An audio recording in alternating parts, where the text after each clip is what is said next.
जय हिंद दोस्तों, एक बार फिर से आपका स्वागत है सिविल डिफेंस एकेडमी में।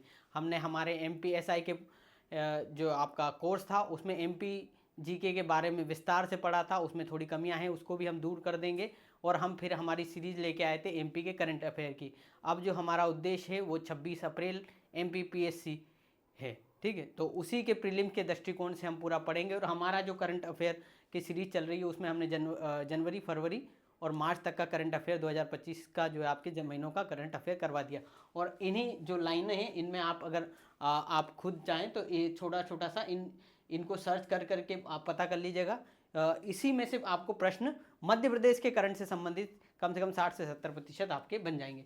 अब सबसे पहली बात ये कही गई कि जो मध्य प्रदेश की राज्य सरकार है उसको अब बेरोजगार युवाओं को आकांक्षी युवा कहलाएंगे। यानी कि जो हमारा पहले रोजगार पोर्टल था उसको उसमें अब जो है कि जो बेरोजगार युवा हैं उनको या अनएम्प्लॉयड लोग हैं उनको अब आकांक्षी युवा कहा जाएगा। यानी कि उनको एक भावी एसेट के रूप में जो है आपका देखा जाएगा, या जो ह्यूमन रिसोर्स जो है कि आपका भावी, ताकि जो है कि इससे एक नाम बदलने का दृष्टिकोण ये होता है कि लोगों के सोच या दृष्टिकोण को परिवर्तित करना।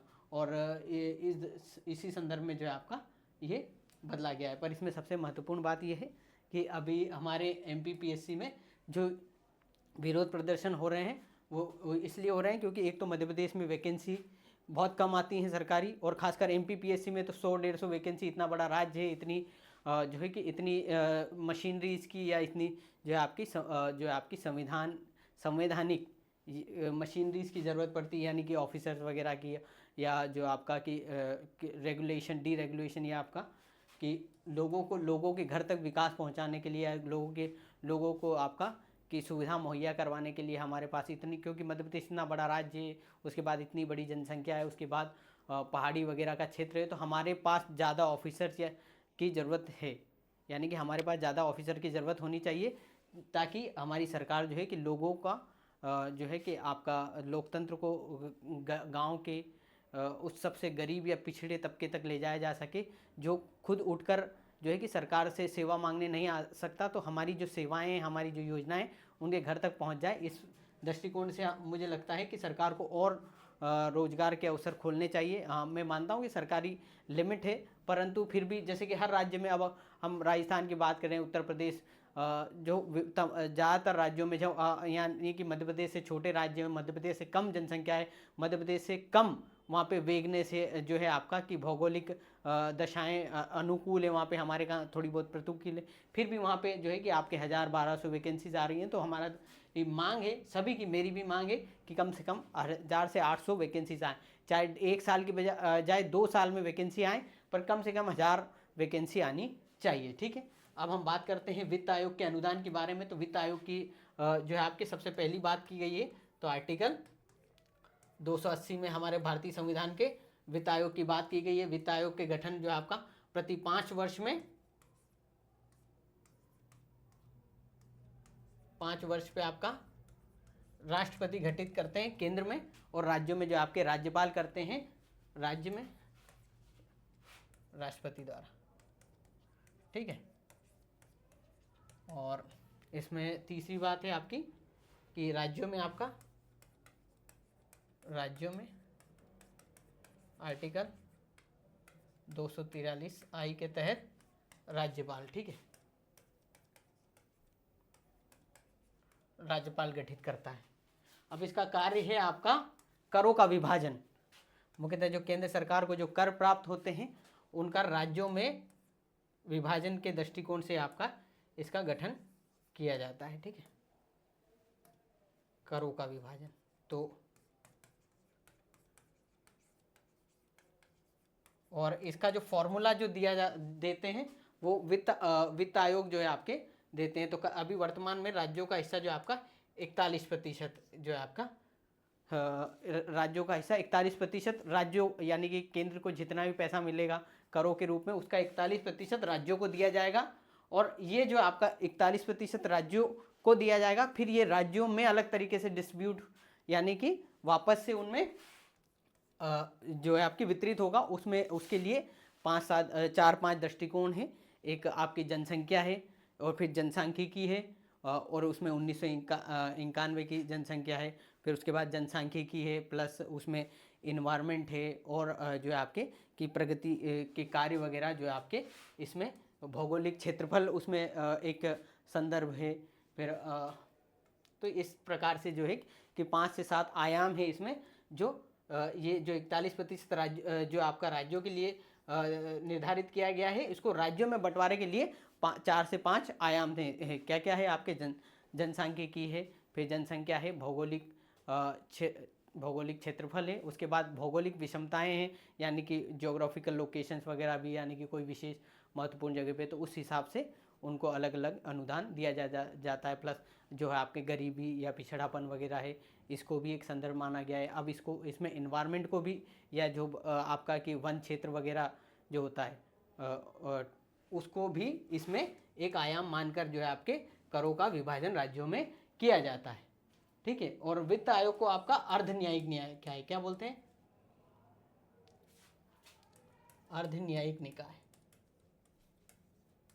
निकाय भी कहते हैं। ठीक।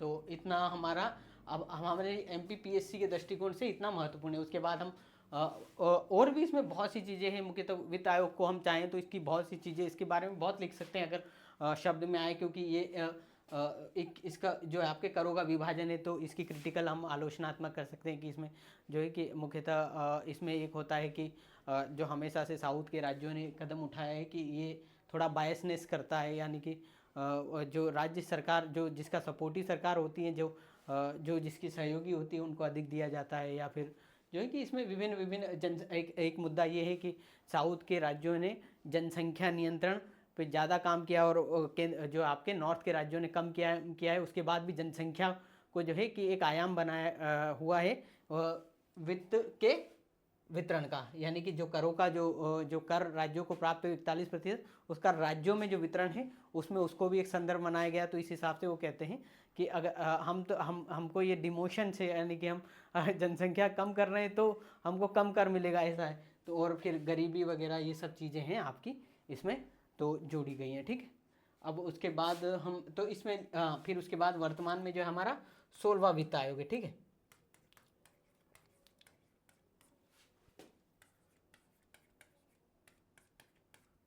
16वां वित्त आयोग है। इसके अध्यक्ष कौन है, अरविंद पनगड़िया। अरविंद पनगड़िया जी हैं। और 14वें वित्त आयोग के अध्यक्ष कौन थे, सॉरी 15वें वित्त आयोग के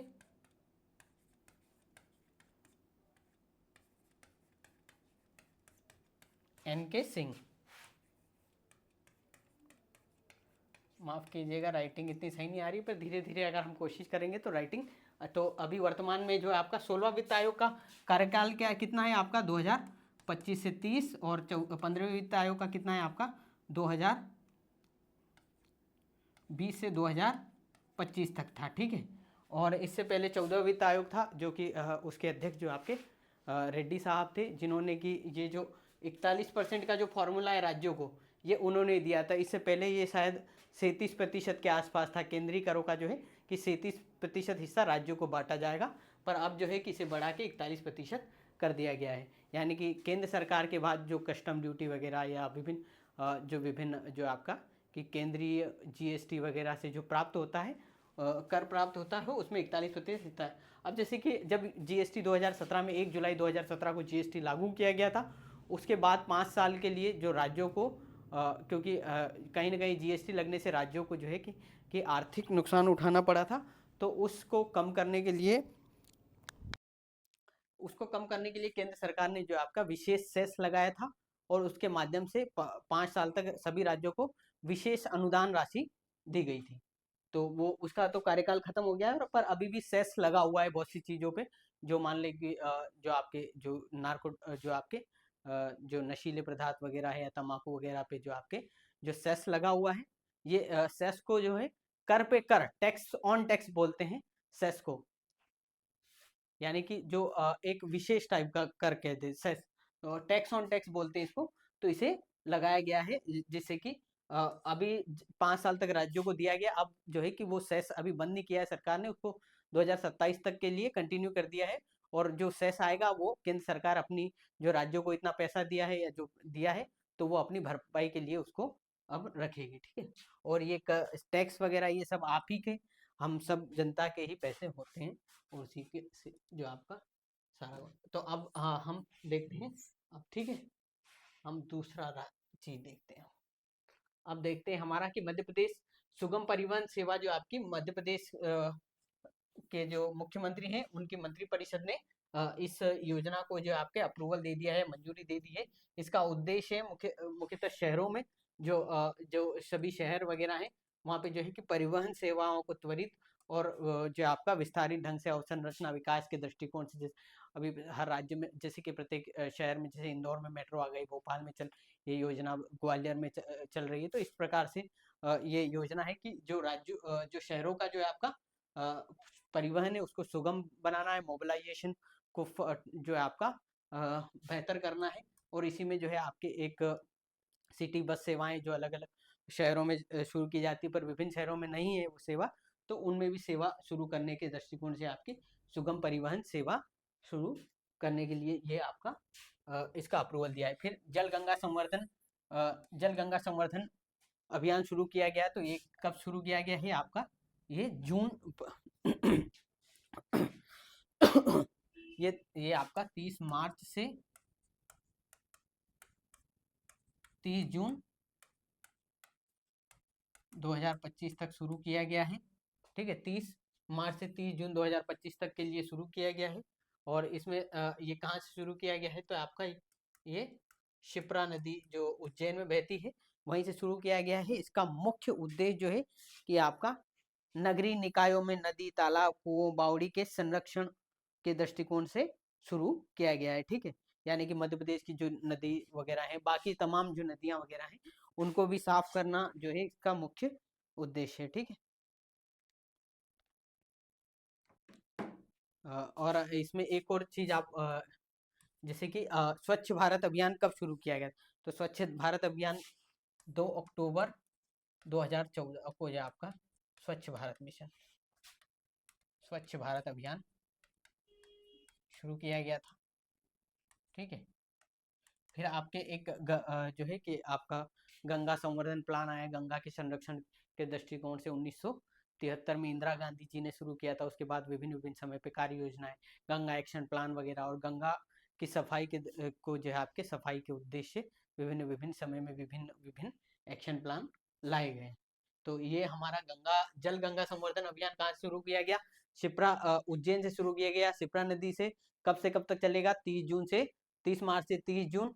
और उद्देश्य क्या है कि आपका कि जो जितने भी आपके शहरों में जो आपके नदियां हैं या तालाब हैं, कुआ, बावड़ी, उनके संरक्षण और उनका प्रिजर्वेशन और उनका संरक्षण और उनको जो है आपका कि स्वच्छ बनाए रखने के उद्देश्य से ये योजना शुरू की गई है। अब अगला है हमारा लोक नृतक राम सहाय पांडे जी की जो है आपकी उनकी मृत्यु हो गई है। और ये कब कितनी तारीख को हुई है, तो ये 8 अप्रैल 2025 को जो है इनकी मृत्यु हुई है। और आप राम सहाय पांडे जी के बारे में जानते हैं, इनको जो आपके पद्मश्री भी 2022 में मिला था। और ये राई नृत्य के सबसे प्रसिद्ध कलाकार थे। और इन्होंने जो आपके बुंदेलखंड का जो आपका राई नृत्य है, जो आपका राजकीय नृत्य भी है, बुंदेलखंड का नृत्य है, और बुंदेलखंड का लोक नृत्य है, और ये मध्य प्रदेश का भी राजकीय नृत्य है राई। इसके प्रसिद्ध या यूं कहे कि सबसे प्रसिद्ध नृत्यकार थे, यानी कि वो इसके। और इसलिए ये सबसे महत्वपूर्ण हो जाता है कि इनकी मृत्यु कब हुई थी और क्या, तो इससे संबंधित फिर राई नृत्य प्लस 2022 में इनको पद्मश्री पद्मश्री भी आपका दिया गया। तो ये आपका सबसे जरूरी हो जाता है, ठीक है। पद्मश्री भी जो आपके ये इतनी चीज आपके जरूरी हो सकती है, जरूरी परीक्षा के दृष्टिकोण से। अब इसके बाद इनके बाद इसमें है कि राय नृत्य के लिए प्रसिद्ध है, बुंदेली लोक नृत्य के लिए प्रसिद्ध है। इसके बाद जैसे कि आपका 1980 में उन्हें नृत्य शिरोमणि की आपके उपाधि दी गई थी। जैसे कि एक बेदिया जनजाति है, वो भी राई नृत्य को करती है, जो और मुख्यतः ये किस समय पे किया जाता है, तो ये विवाह और जन्म के विशेष अवसरों पर राई नृत्य किया जाता है। हमारा जो है कि यही इतनी ही बात हमारे लिए इम्पोर्टेंट है। लोक नृत्य जो है कि राम सहाय पांडे जी जो है कि इनकी मृत्यु कब हुई थी, तो वो 8 अप्रैल 2025 को 2022 में आपका इनको पद्मश्री मिला था। और ये किसके लिए, ये सबसे प्रोमिनेंट क्वेश्चन मध्य प्रदेश या एमपीपीएससी के दृष्टिकोण से महत्वपूर्ण है कि जो आपके ये किस कला से संबंधित है, तो ये आपके राई नृत्य से संबंधित थे। और ये किस क्षेत्र में होता है, तो आपके बुंदेलखंड में, और ये मध्य प्रदेश का राजकीय नृत्य भी है। ठीक है। और इनका जो है कि राई नृत्य के उत्थान में और राई नृत्य या बुंदेलखंड लोक नृत्य के विकास में अतुलनीय योगदान है। इसीलिए ये सबसे महत्वपूर्ण, और हमारे अगर आप मध्य प्रदेश की परीक्षाओं से जुड़े हुए हैं तो इनके बारे में हमेशा से कहीं ना कहीं प्रश्न आता रहता है। ये बहुत ही महत्वपूर्ण व्यक्ति हैं। ठीक है, हमारे परीक्षा के दृष्टिकोण से। अब आता है हमारा कि मध्य प्रदेश में राष्ट्रीय राजमार्ग परियोजनाएं। तो राष्ट्रीय राजमार्ग परियोजना, क्योंकि विभिन्न विभिन्न समय में आपके, तो मध्य प्रदेश में जो है कि आपके 10 राष्ट्रीय राजमार्ग परियोजना वगैरह का शिलान्यास किया गया है। तो ये आपका ये एक कॉमन सब वर्ड है। अब इसमें हम 10 परियोजनाओं के नाम याद रखें और लिखें, ये जरूरी नहीं है। मैं तो आपको लिखवा भी दूंगा, पर कोई काम की नहीं है चीज। बस इतना याद रखना कि ये आपका परियोजना को जो आपके 10 कितनी 10 परियोजनाओं को मंजूरी दी गई है। ठीक है। बस फिर अंबेडकर जयंती कब आती है, तो आपकी कब आती है, ये आप मुझे बताइएगा। तो ये मुख्यतः आपके 13 या 14,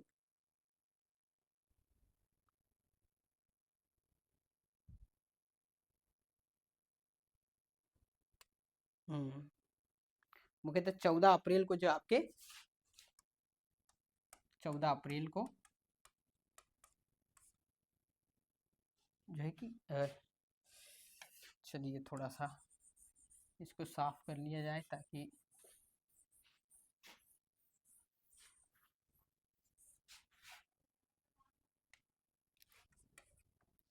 14 अप्रैल को इनका जन्म हुआ था। कहाँ पे, तो हमारे मध्य प्रदेश के महू में इनका जन्म हुआ था। और ये 2025 को इनकी 134वीं जयंती मनाई गई। ठीक है। तो इस ये आप तारीख ही याद रखना। और इनका जन्म स्थान तो आप महू, मध्य प्रदेश के महू, जो आपका इंदौर डिस्ट्रिक्ट में पड़ता है, वहाँ पे इनका जन्म हुआ था। और इनके सबसे ये प्रारूप समिति के अध्यक्ष थे, या ड्राफ्टिंग कमेटी के जो है आपके चेयरमैन थे। और जो हमारे संविधान के निर्माण में जो अंबेडकर साहब का एक अतुलनीय योगदान है। इन्होंने समाज के सभी मुख्यतः इन्होंने सामाजिक उत्थान में भी जो आपके ST SC वर्ग के उत्थान के लिए भी महत्वपूर्ण भूमिका निभाई है। और ये आपके हमारे संविधान के आपके जन्मदाता, या जो है आपके मेकर भी कहे जाते हैं। तो ये आपके, और इन्हीं के सम्मान में जो आपका मध्य प्रदेश में 25वां आपका वन्य जीव अभ्यारण्य, 25वां वन्य जीव अभ्यारण्य, जो कि राज्य सरकारों के द्वारा घोषित किया जाता है, याद रखिएगा। अभ्यारण्य कहाँ पे, सागर में बनाया गया है। ठीक है, सागर में। उसका नाम क्या है आपका, डॉक्टर राव वन्य जीव अभ्यारण्य। क्या नाम है, डॉक्टर भीमराव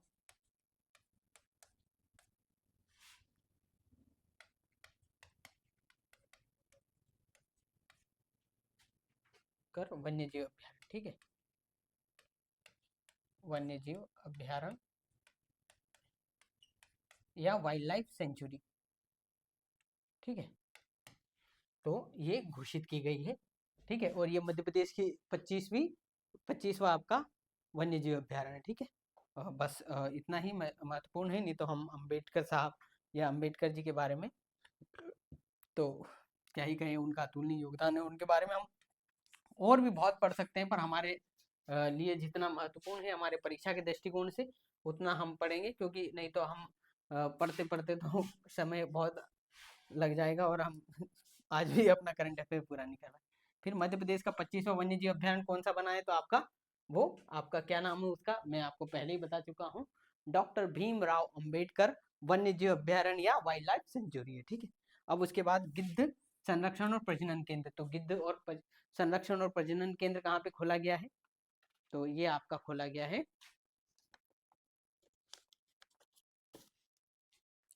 करेवा भोपाल में, ठीक है।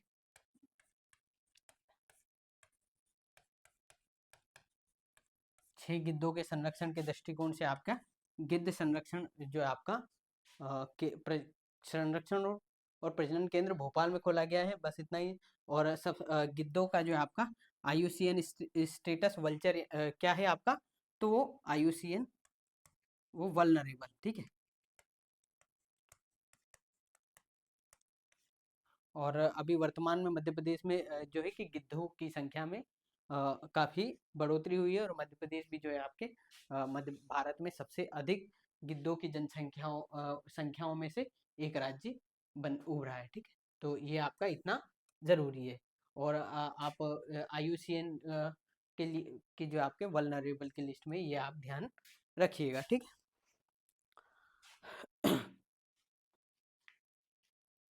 और इनका जो है कि मध्य प्रदेश में एक प्राकृतिक आवास है हलाली डैम करके भी आपके बात की गई।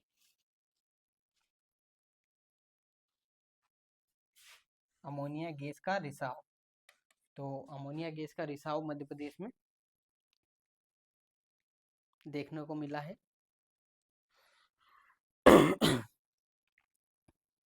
जो अभी एक जगह पे आपके आग लग गई थी, उसके बाद जो है कि यहाँ पे अमोनिया गैस का रिसाव, इसमें अब ये वैसे भी कोई महत्वपूर्ण ऐसा है नहीं। अब हमारा सबसे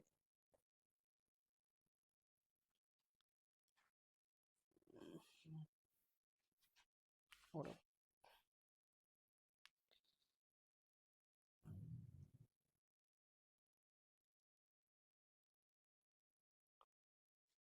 अब हमारी आती है आपकी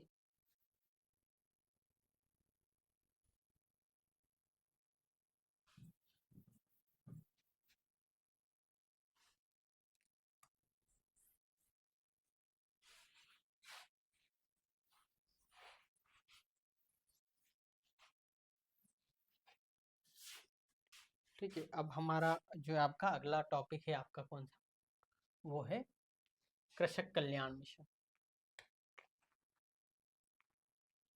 क्या है आपका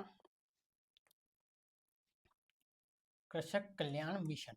कृषक कल्याण मिशन जो आपके मध्य प्रदेश सरकार के द्वारा कृषक कल्याण मिशन जो आपका शुरू किया गया है, मुख्यतः उद्देश्य क्या है,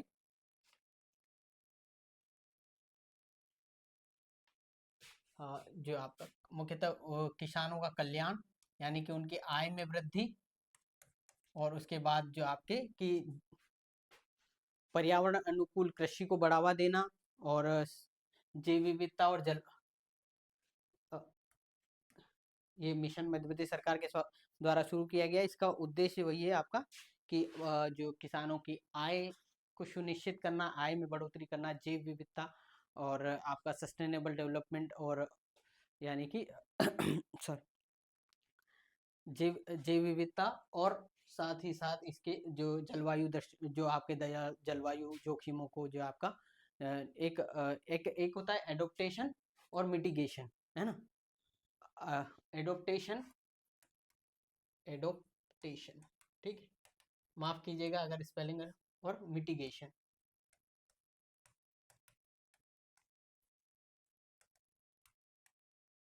आप इन दोनों में अंतर समझते हैं, एडोप्टेशन और मिटिगेशन। एडोप्टेशन का मुख्य उद्देश्य है कि आपका जो सबसे पहले मिटिगेशन यानी कि जो पर्यावरण का जो प्रभाव है, या जलवायु में जो बदलाव हो रहा है उसका जो प्रभाव हो रहा है, यानी कि जो उसको कम करना है, यानी कि जो उत्सर्जन वगैरह है, मिटिगेशन वगैरह, यानी कि जो कार्बन एमिशन वगैरह है उन सबको कम करना है, और जो हम जो और सबसे ज़्यादा नवीनीकरण ऊर्जा पे फोकस करना है, का कार्बन और जो है कि कोयला उत्सर्जन या कोयले का उपयोग वगैरह, ये सब करके मुख्यतः उद्देश्य यही है कि कार्बन उत्सर्जन या जो आपके तापमान में जो वृद्धि हो रही है, और जो हम विभिन्न विभिन्न विभिन्न विभिन्न आपकी जो है कि कंपनियां या विभिन्न विभिन्न फैक्ट्रियों के माध्यम से जो आपका विषैला पदार्थ जो आपका बाहर आ रहा है, या जो आपके लोगों के जीवन को नुकसान पहुंचा रहा है, उन सबको कम करना, यानी कि उनका मिटिगेशन करना, यानी कि उनको शमन, मिटिगेशन यानी कि शमन, यानी कि कम करना, ठीक है। और एडप्टेशन यानी कि ये एक्चुअली में ये आपदा को कम करना है, जो आपदा, जो जलवायु आपदाएं बढ़ चुकी हैं, या जो उनके जो कारण है, जैसे कि मुख्यतः क्या है कि आपका कार्बन एमिशन को कम करना है, प्लस जो जितने भी पॉल्यूटेड एयर वगैरह हैं, या जल प्रदूषण वगैरह, इन सबको कम करना है, शमन करना है, मिटिगेशन करना है, कम करना है, यानी कि जो बढ़ रहा है उनको कम करना है, जो तापमान बढ़ रहा है उसको कम करना है, इनको कम करने के उद्देश्य को जो आपका मिटिगेशन कहते हैं, यानी कि उनको कम करना है। और एडोप्टेशन है जो है उसका मतलब है कि आपका बढ़ चुका है, यानी कि जो आप भाई जो आपकी तापमान बढ़ चुका है, जलवायु आपकी जो जलवायु या तापमान वगैरह आप बढ़ोतरी हुई, तो जलवायु के अनुकूल जो आपके कृषि पैदावार को करना, या ऐसे बीज वगैरह डेवलप करना, जो अभी जो वर्तमान में जो आपके तापमान में बढ़ोतरी हुई है, उसके अनुसार जो है कि वो ग्रो कर सके, यानी कि ये जो है आपके कि ये विपदा हो जाए, या जो है आपके, एक सेकेंड।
हाँ जी।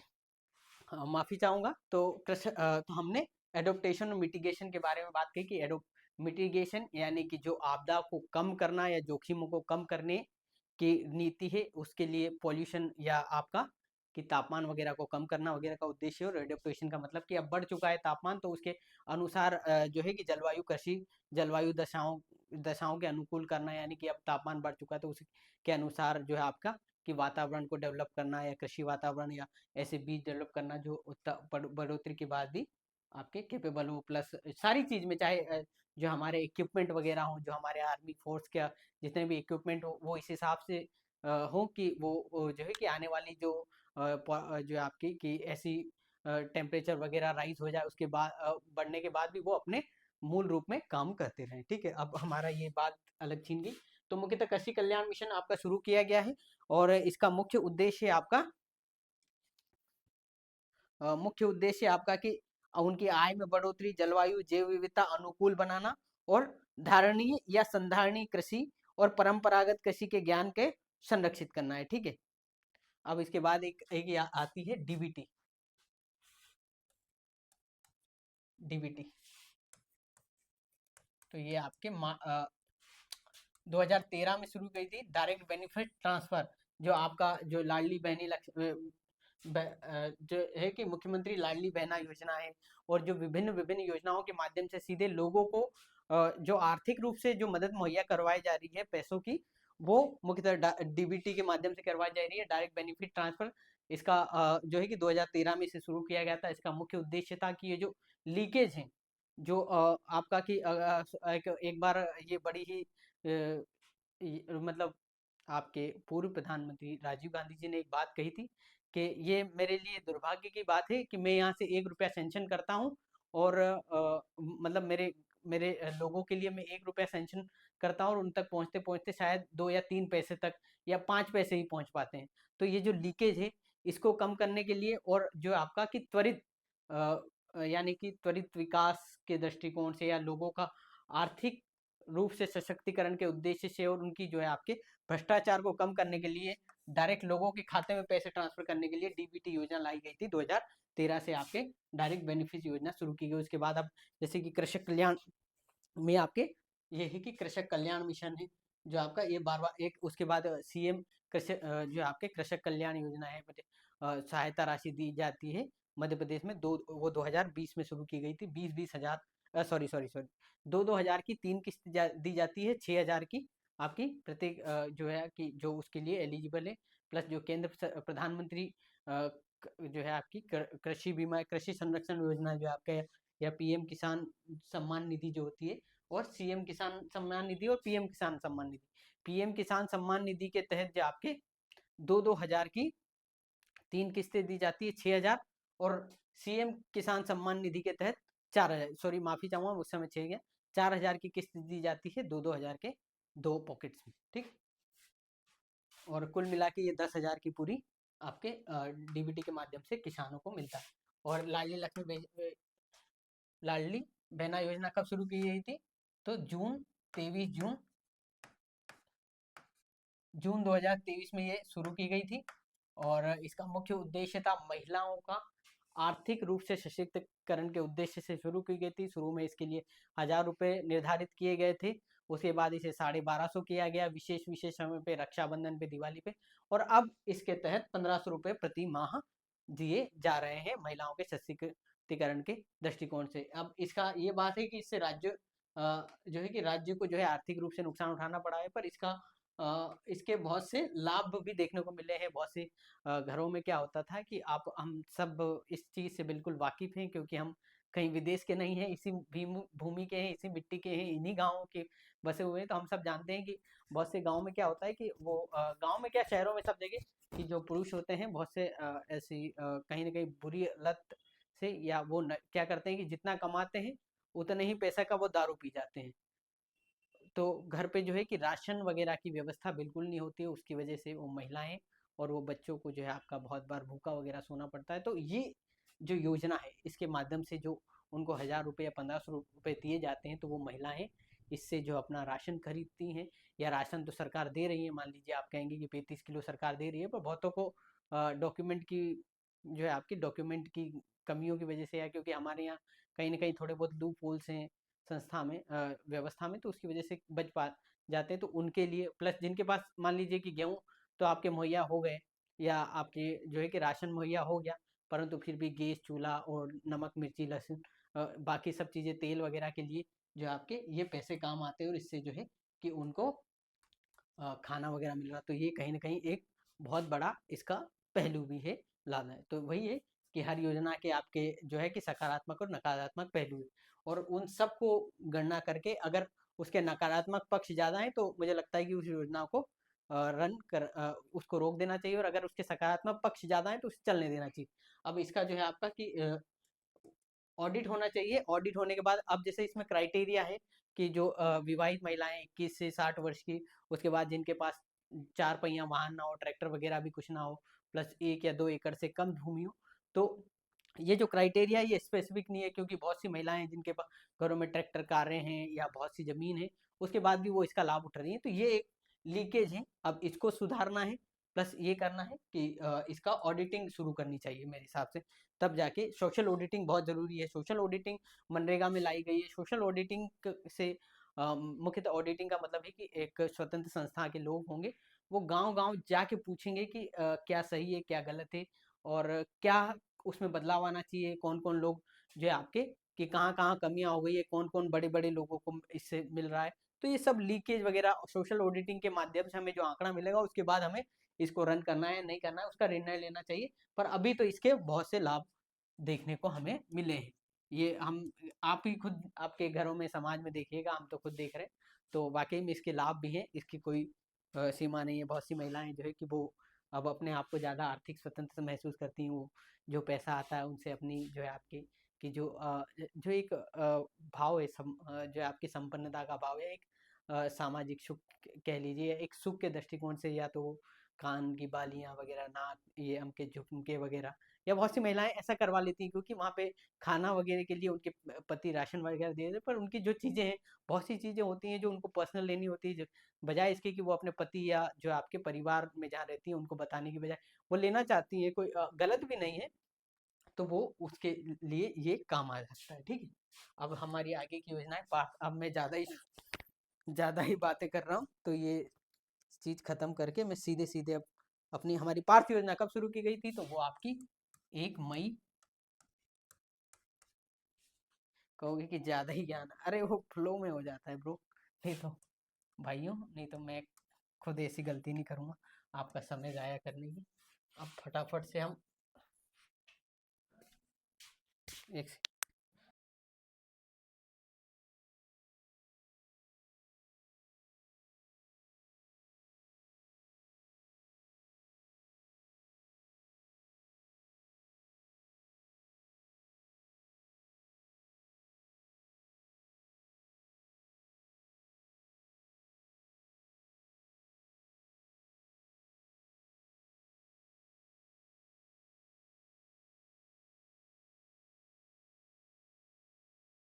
योजना कब शुरू की गई, तो 1 मई 2025 को। ठीक है, 1 मई 2025 को ये शुरू की गई थी। और इसका मुख्य उद्देश्य था आपका, 1 मई 2025 को ये शुरू की गई थी, और प्रमुख उद्देश्य था शहरों में।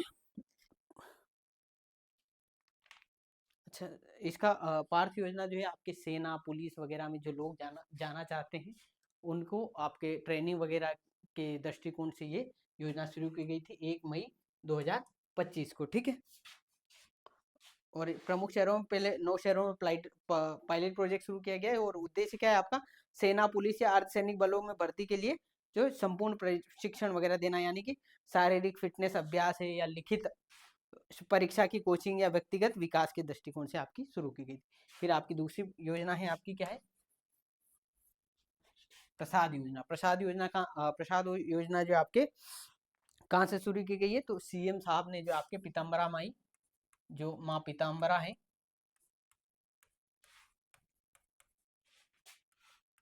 दतिया में, वहाँ की जो प्रसाद जो है, क्योंकि किसी भी मंदिर की जो प्रसाद होती है एक्चुअली में वो प्रसाद नहीं होती है, वो आदि काल से या पुराने काल से हमारे मंदिरों में जो एक विशेष प्रकार से जो प्रसाद बनाई जाती है, वो एक विधि है, यानी कि वो एक हमारे यानी कि वो हमारी एक धरोहर है।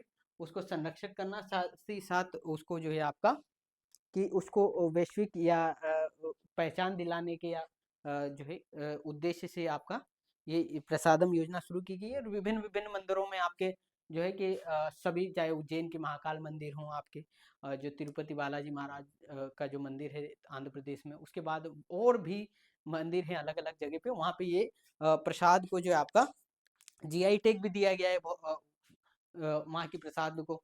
ठीक है, और जीआई टैग कौन देता है, तो वाणिज्य एवं उद्योग मंत्रालय के तहत आपका दिया जाता है। वाणिज्य तो तो यही है कि जो माँ पीताम्बरा माई है, उसको आपका वैश्विक पर्यटन या धार्मिक पर्यटन बनाने के उद्देश्य से जो आपका, जैसे जैसे महाकाल में जो कॉरिडोर बनाया गया है, काशी विश्वनाथ का कॉरिडोर बनाया गया है, उसी तरीके से आपके 14.4 करोड़ रुपए का सैंक्शन किया है केंद्र सरकार ने भी।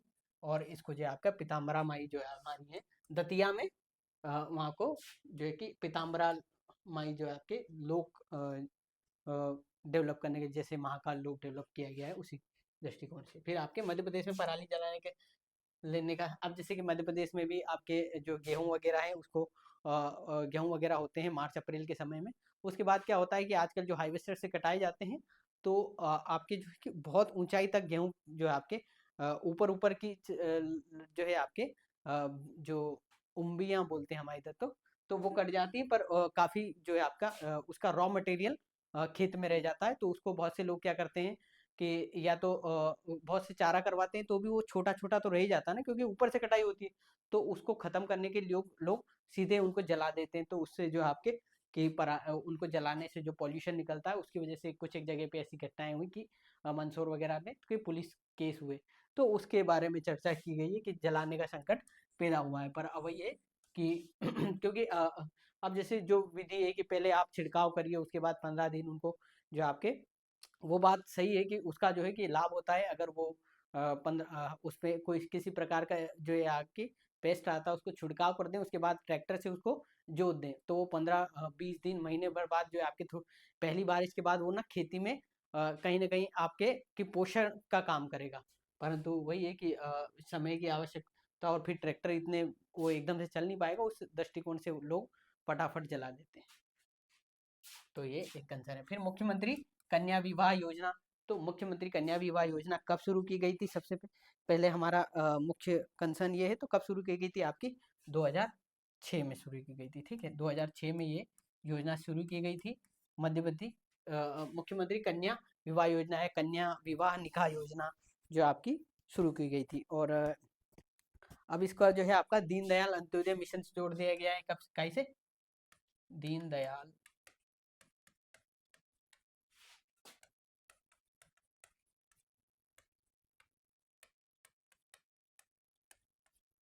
दीनदयाल अंत्योदय योजना से जो आपका जोड़ दिया गया। ये योजना मुख्यतः कैसे थी? राशन मुहैया करवाने से।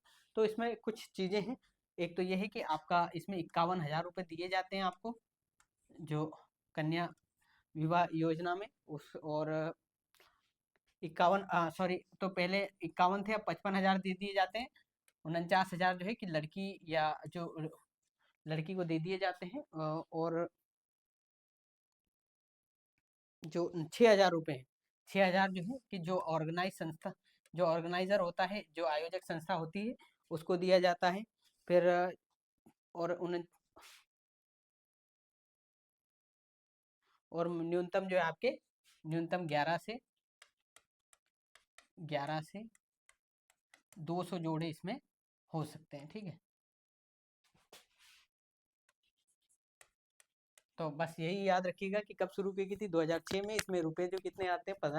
55,000 दिए जाते हैं। इसको दीनदयाल अंत्योदय से आपका जोड़ दिया गया है। ठीक है, इसके बाद टाइगर बफर जोन के विकास की योजना आपकी शुरू की गई है, क्योंकि जैसे कि ये टाइगर रिजर्व बफर जोन वो क्षेत्र होता है मेनली वो जहाँ पे किसी भी प्रकार की आवाजाही वगैरह, लोगों की आवाजाही वगैरह या किसी भी प्रकार का जो है आपके उनके प्राकृतिक आवास में उनके जो है आपके अ, विघ्न विघ्न ना करना है, उनके प्राकृतिक आवास को नष्ट करने से बचाने के लिए ये योजना शुरू की गई है।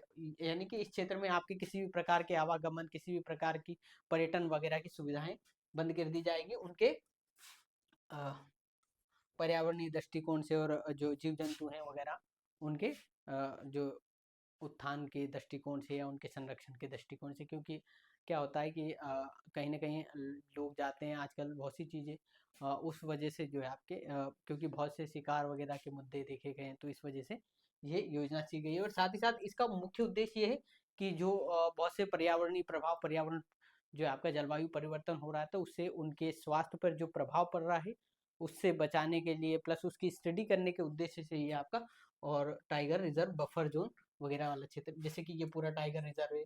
फिर इसमें मुख्य क्षेत्र जहाँ पे वो निवास करते हैं, जो वो अपना आवास स्थल होता है के आसपास का निकेत बोलते हैं, इकोलॉजिकल निकेत। तो पर्यावरणीय निकेत जहाँ पे वो सारी क्रियाकलाप करते हैं, उस क्षेत्र में जो आपका उसको पूरा बफर जोन बनाने के लिए, यानी कि उसको कवर करने के लिए, प्लस सारी उसकी जो है आपकी सुरक्षा मुहैया करवाने के उद्देश्य से ये योजना शुरू की जा रही है। हमारे यहाँ पे 9 टाइगर रिजर्व है, बस ये आपको याद रखना है। प्लस सबसे लेटेस्ट कौन सा है? तो वो 58वां टाइगर रिजर्व है, वो माधव नेशनल पार्क बना है, और मध्य प्रदेश का नवा है वो शिवपुरी में। तो आप सारे टाइगर रिजर्व हमने पहले ही पढ़ा चुका हूँ, तो उसके बारे में देख लीजिएगा।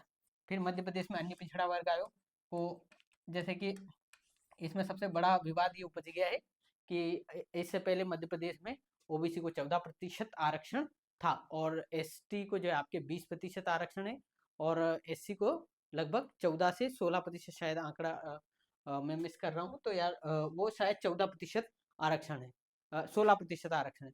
तो इसमें जो कमलनाथ जी की सरकार आई थी 2019 में, तो उन्होंने कहा था कि हम ओबीसी का रिजर्वेशन जो है आपके 27% से बढ़ाकर, सॉरी 14% से बढ़ाकर 27% लागू कर देंगे। और इसमें तो फिर वही है कि आपके इसमें मैं एक बार एसटी एससी का देख लेता हूँ।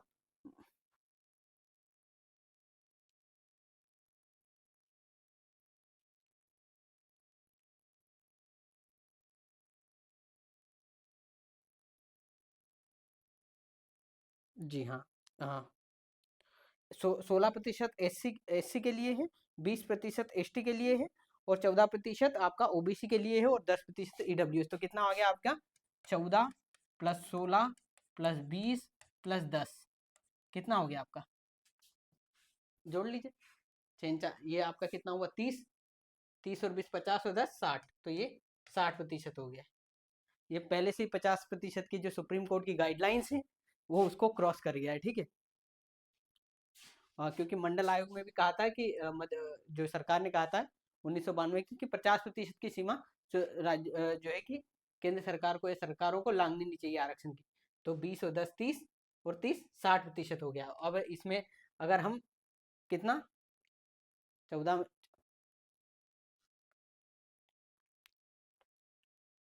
तो 13 अगर हम और जोड़ देंगे इसमें तो कितना हो जाएगा आपका? ये 73 लगभग, यानी कि 23 अधिक हो जाएगा 50% की सीमा से। तो इसको आपका सुप्रीम कोर्ट ने और हाई कोर्ट ने फिर इस पे रोक लगा दी थी, और फिर इसी पे जो है कि पूरा विवाद चल रहा है।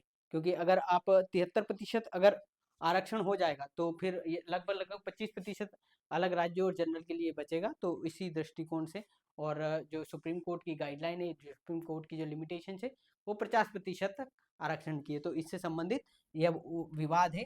अब ये सुप्रीम कोर्ट में भी मामला ऑन जस्टिस है। तो जब तक सुप्रीम कोर्ट का निर्णय नहीं आता, इसी प्रकार से 13 87 13 का फॉर्मूला जो मध्य प्रदेश में जो आपके लागू है, यानी कि 87% जो है आपका रिजल्ट डिक्लेयर किया जाता है, और 13% का होल्ड पे रहता है, यानी कि रिजर्व लिस्ट में जो आपके उसमें जनरल और ओबीसी के कैंडिडेट होते हैं। अगर मामला ओबीसी के पक्ष में आता है तो जनरल कैंडिडेट को हटा दिया जाएगा, और अगर जनरल के पक्ष में आता है या जनरल वर्ग के, तो फिर ओबीसी को हटा। तो ये आपकी पूरे ताना बाना था, तो मैंने आपको ये भी बता दिया है, प्लस जनसंख्या का भी बता दिया। तो आप ये ध्यान रखना, ठीक है।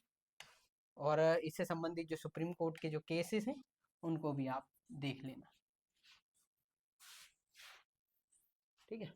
चलिए, अब आगे हमारा है आपका कि एमपी में पीएम मित्र टेक्सटाइल कहाँ पे शुरू किया गया है। तो मध्य प्रदेश भारत का पहला, धार में जो आपके धार में आपका भारत का पहला टेक्सटाइल पार्क बनाया जा रहा है। कहाँ पे? मध्य प्रदेश के धार में, ठीक है। तो ये आपके लिए ये पीएम मित्र पार्क बनाया जा रहा है, और कहाँ पे? भैंसोला गांव में, ठीक है। भैंसोला भैंसोला गांव में भैंसोला गांव में बनाया जा रहा है, धार में। और कितने रुपए की लागत से? तो आपके 2100 करोड़ की, ठीक है। 2100 करोड़ की। और ये भारत का पहला टेक्सटाइल पार्क होने वाला है, पीएम मित्र योजना की जो आपके टेक्सटाइल पार्क के तहत इसका निर्माण किया जा रहा है। और ये आपका जीरो लिक्विड डिस्चार्ज तकनीक पर आधारित है, यानी कि यहाँ पे जो है आपके पॉल्यूशन वगैरह बिल्कुल कम होगा, ठीक है। अब हम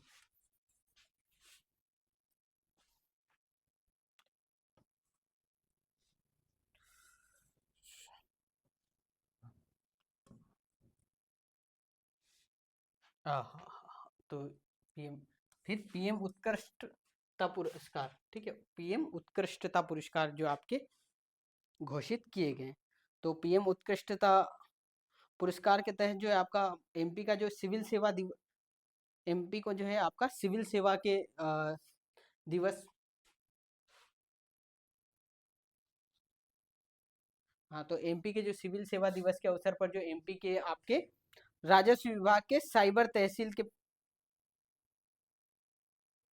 अच्छा, साइबर साइबर तहसील राजस्व विभाग।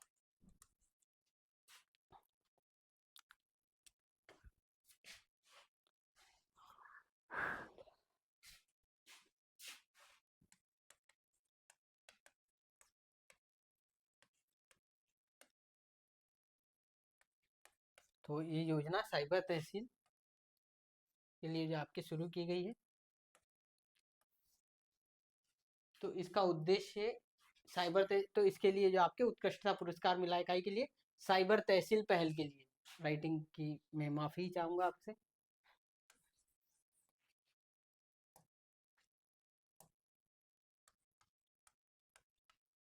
ठीक है।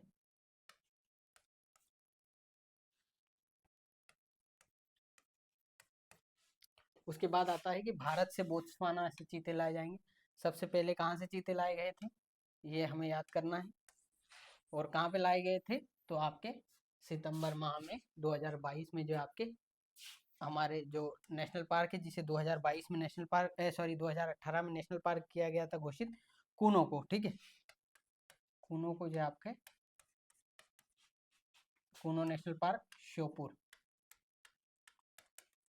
ठीक है, तो इसमें 2022 में जो योजना शुरू की गई थी, चीता परियोजना, उसी के तहत जो है आपके अब बोत्सवाना से पहले ना, जो आपके शुरू में जहाँ जहाँ से कहाँ से चीते लाए गए थे, ये एक आपका प्रश्न है। आप मुझे कमेंट बॉक्स में जवाब दीजिएगा। अब आप कहेंगे कि सर आपको नहीं पता होगा या भैया आपको नहीं पता होगा, इसलिए तो मुझे नाम तो याद है पर अभी याद नहीं आ रहा है। साफ सी बात है, झूठ बोलना गलत है, वो भी आपसे क्या ही झूठ कहें। तो ये नामीबिया से सबसे पहले जो, हाँ नामीबिया, नामीबिया से ही लाए थे ना, हाँ नामीबिया से। चलो ये भी कर,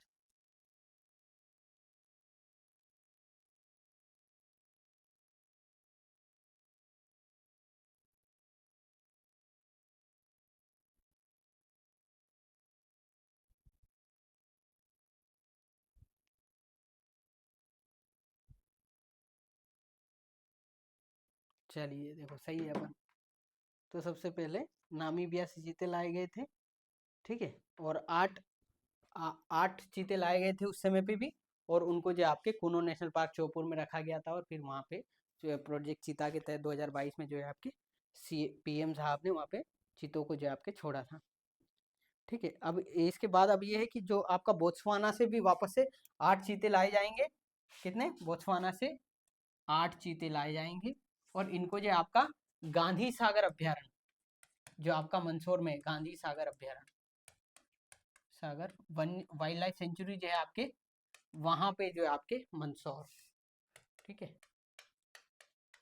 मंदसौर में उनको वहां पे रखा जाएगा, और वहां पे जो है उनके, जैसे कि कुनो नेशनल पार्क में उनके लिए आवास की व्यवस्था की गई थी, इसी प्रकार से अब गांधी नेशनल वाइल्ड सागर वाइल्ड लाइफ सेंचुरी मंदसौर में ये सुविधा की जाएगी। तो कहाँ से, बोत्सवाना से 8 चीते लाए जाएंगे, कहाँ पे ले जाए जाएंगे, आपके मंदसौर में। ठीक है, फिर आपका फिर से कि मध्य प्रदेश में गंगा गंगा संवर्धन अभियान कहाँ से किया गया था, तो ये वही है कि आपका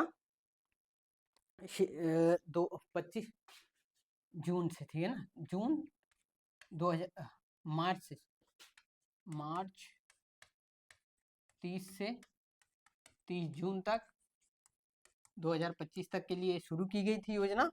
और शिप्रा नदी से आपकी शुरू की गई थी। मुख्य उद्देश्य था शहरों में जो आपके नदी नाले तालाब नदियों वगैरह के संरक्षण और उनके शुद्धिकरण से संबंधित ये योजना शुरू की गई थी। तो इसमें एक ये है कि जल संवर्धन अभियान में तो इसमें है कि जो आपका इसमें एक चीज ये हुई है कि उद्यानिकी विभाग ने जो है कि गांव-गांव में पानी चौपाल करके आपकी योजना शुरू की गई है। ठीक है, पानी चौपाल करके जो है आकर्षण के प्रमुख केंद्र खोले गए हैं, जिससे कि आपका लोगों को जल संरक्षण के लिए अवेयर करने से संबंधित। ठीक है, फिर आपकी तेजस्वी कार्यक्रम है। तो तेजस्वी कार्यक्रम के बारे में देखते हैं। तो ठीक है, तेजस्वी कार्यक्रम क्या है, तो तेजस्वी तो ये है कि उद्यमिता तेजस्वी कार्यक्रम, यहाँ देख लेते हैं ना।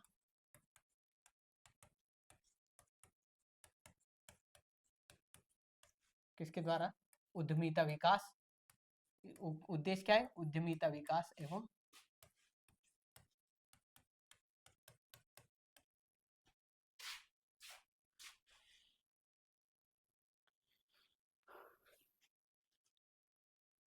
एवं कौशल विकास, ठीक है। तो यानी कि कौशल को बढ़ावा देना और उद्यमिता को बढ़ावा देना के उद्देश्य से तेजस्वी कार्यक्रम योजना शुरू की गई है। ये स्कूल शिक्षा विभाग के द्वारा शुरू की गई है। और इसमें जो है आपके कि राज्य ओपन स्कूल और उद्यम लर्निंग फाउंडेशन तथा द एजुकेशन अलायंस के बीच एमओयू के तहत ये मुख्य उद्देश्य किससे लिए? न्यू एजुकेशन पॉलिसी को त्वरित रूप से एजुकेशन पॉलिसी 2020 को अच्छे से लागू करने के लिए और बच्चों में जो आपके इंटरप्रेन्योरशिप या उद्यमिता या कहें कि स्टार्टअप्स को बढ़ावा देने के उद्देश्य से इसे शुरू की गई थी। और आज की इसी के साथ जो है कि हमारा अप्रैल माह का करंट अफेयर यहीं पे समाप्त होता है।